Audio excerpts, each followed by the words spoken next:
Perkenalkan, nama saya Ekan Rustadini dari kelas 12 IPA 2. Saya akan membuat video tentang pelajaran bahasa Indonesia, menikmati cerita sejarah. Saya akan menjelaskan tentang beberapa kaidah kebahasaan yang berlaku pada novel sejarah. Dan yang kedua, saya akan menjelaskan nilai-nilai dalam novel sejarah. Selamat menikmati. Beberapa kaidah kebahasaan yang berlaku pada novel sejarah adalah sebagai berikut. 1. Menggunakan banyak kalimat bermakna lampau. Contoh A. Prajurit yang telah diperintahkan membersihkan gedung bekas asrama telah menyelesaikan tugasnya. Yang B. Dalam banyak hal, Gajah Mada bahkan sering mengemukakan pendapat-pendapat yang tidak terduga dan membuat siapapun yang mendengar akan terperangah, apalagi bila Gajah Mada berada di tempat berseberangan yang melawan arus atau pendapat umum dan ternyata Gajah Mada terbukti berada di pihak yang benar. Yang kedua, menggunakan banyak kata yang menyatakan urutan waktu, konjungsi, kronologis, temporal, seperti sejak saat itu, setelah itu, mula-mula, kemudian. Contoh A. Setelah juara kulat itu pergi, sang adipati bangkit dan berjalan tenang-tenang masuk ke kadipaten. Yang B. Sejak sekarang kau sudah boleh membuat rancangan yang harus kau lakukan. Gagak Bongol. Sementara itu, di mana penjadian akan dilakukan? Aku usahakan malam ini sudah diketahui jawabnya.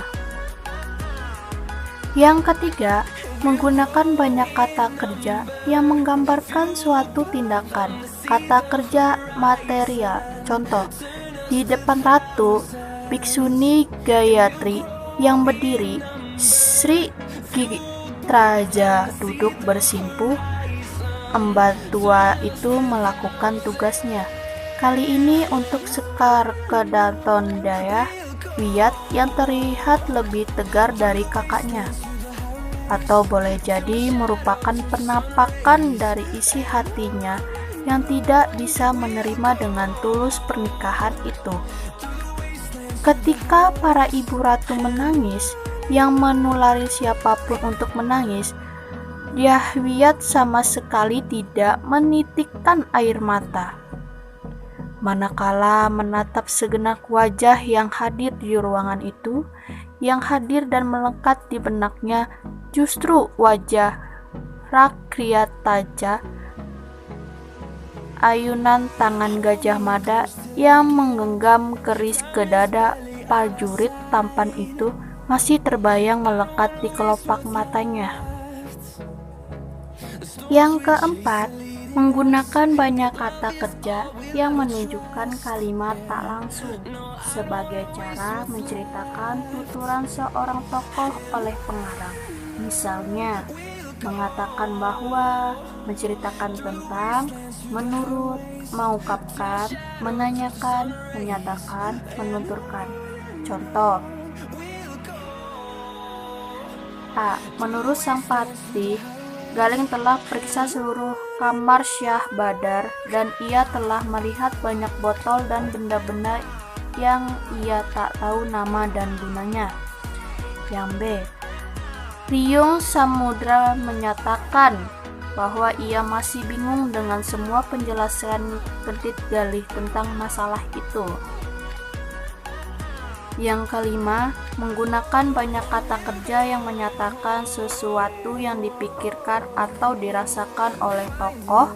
Kata kerja mental, misalnya merasakan, menginginkan, mengharapkan, mendambakan, mentakan, menganggap. Contoh A. Gajah Mada sependapat dengan jalan pikiran Senopati Gajah Hengon. Yang B. Melihat itu Tak seorang pun yang menolak karena semua berpikir Patih Daha Gajah Mada memang mampu dan layak berada di tempat yang sekarang ia pegang. Yang keenam, menggunakan banyak dialog. Hal ini ditunjukkan oleh tanda petik ganda, titik petik 2 bagian atas, dan kata kerja yang menunjukkan tuturan langsung. Contoh, mana surat itu? Ampun, Gusti Adipati, Pati takut maka Pati bakar. Surat apa? Nyi Gende lontar ataukah kertas? Lon. Kertas barangkali, Gusti. Patik tak tahu namanya, bukan lontar. Bukan hanya surat saja telah kau terima. Adakah real Peranggi pernah kau terima juga? Ada, Gusti Remas. Pating mohon ampun karena tiada mengetahui adakah itu Re Perangi atau bukan. Re Perangi 2. Sang Adipati mendengus menghinakan, dan gelang bukan? Demikianlah Gusti dan gelang. Dan kalung dan cincin emas semua bermata jamrud dan mutiara, bukan? Yang ketujuh, menggunakan kata-kata sifat deskriptif laugoe untuk menggambarkan tokoh, tempat, atau suasana. Contoh, Gajah Mada mempersiapkan diri sebelum berbicara dan menebar pandangan mata menyapu wajah semua pimpinan prajurit. Pimpinan dari satuan masing-masing. Dari apa yang menjadi itu, terlihat betapa besar wibawa Gajah Mada. Bahkan beberapa prajurit harus mengakui wibawa yang dimiliki Gajah Mada jauh lebih besar dari wibawa Jayanegara. Sri Jayanegara masih bisa diajak bercanda, tetapi tidak dengan Pati Daha Gajah Mada sang pemilik wajah yang amat beku itu. Yang kedua, menjelaskan tentang nilai-nilai dalam novel sejarah. Karya sastra yang baik, termasuk novel sejarah, selalu mengandung nilai folk. Nilai tersebut dikemas secara implisit dalam alur, latar, tokoh, dan tema. Nilai yang terkandung dalam novel antara lain nilai-nilai budaya, nilai moral, nilai agama, nilai sosial, dan nilai estetis. Yang pertama, nilai budaya adalah nilai yang dapat memberikan atau mengandung hubungan yang mendalam dengan suatu masyarakat, peradaban, atau kebudayaan. Contoh, dan bila orang mendarat dari pelayaran, entah dari jauh, entahlah dekat, ia akan berhenti di satu tempat beberapa puluh langkah dari dermaga. Ia akan mengangkat sembah di hadapannya berdiri selah Banggida, sebuah tunggu batu berpahat dengan prasasti peninggalan Sri Airlangga. Bila ia meneruskan langkahnya, semua saja jalanan besar yang dilaluinya, jalanan ekonomi sekaligus militer, ia akan selalu berpapasan dengan pribumi yang berjalan tenang tanpa gegas, sekalipun di bawah matahari terik. Nilai budaya dalam kutipan di atas adalah nilai budaya timur yang mengajarkan hidup tenang, tidak berburu-buru, segala sesuatunya harus dihubungkan dengan alam. Yang kedua, nilai moral atau etik adalah nilai yang dapat memberikan atau memancarkan petua atau ajaran yang berkaitan dengan etika atau moral. Contoh, Juga sang Adipati Tuban Arya Teja Tumenggung Wilwatita tidak bebas dari ketentuan Mahadewa.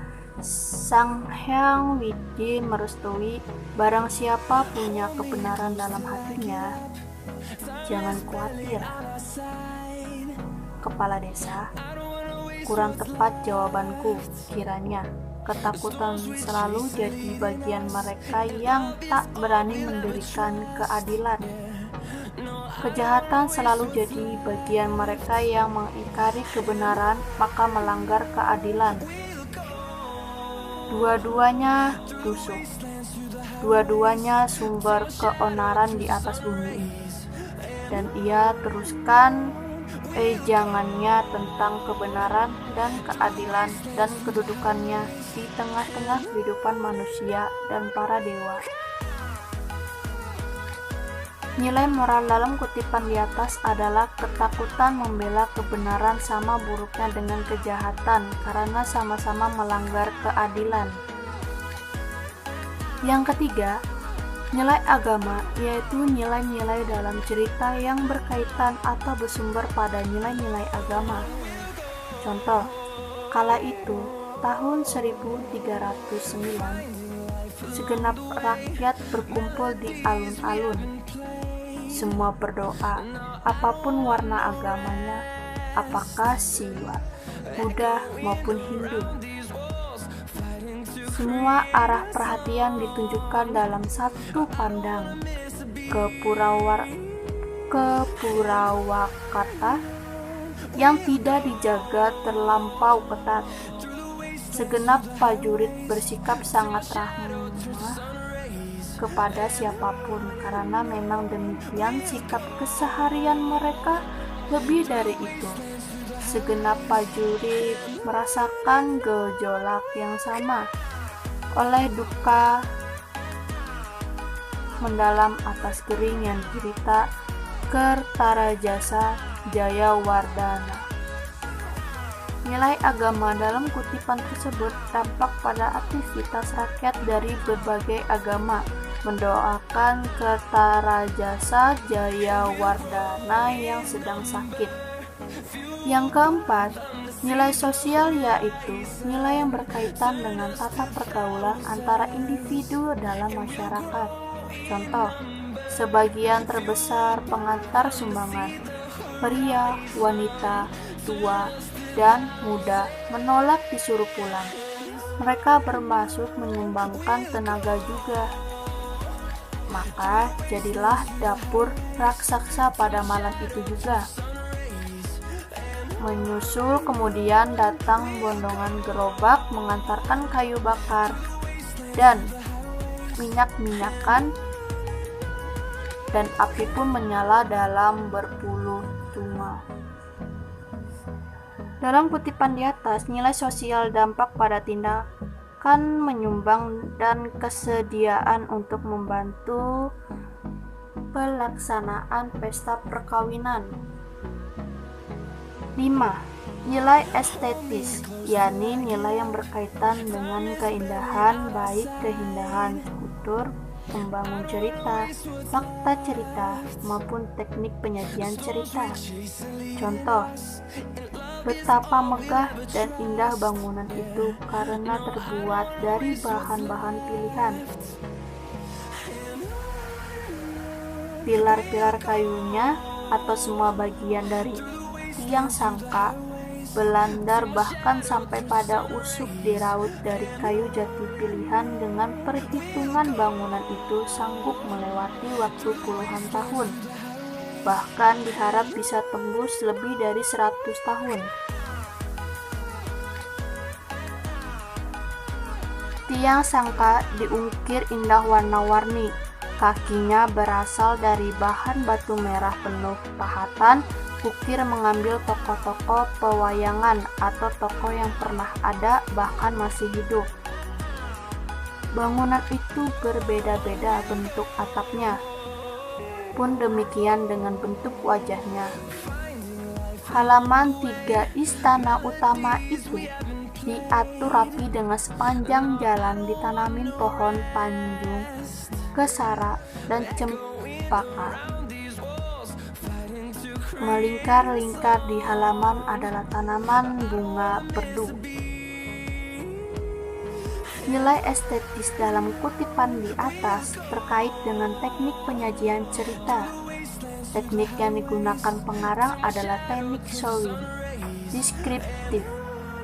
Teknik ini efektif untuk menggambarkan suasana, tempat, waktu, sehingga pembaca dapat membayangkan seolah-olah menyaksikan dan merasakan sendiri.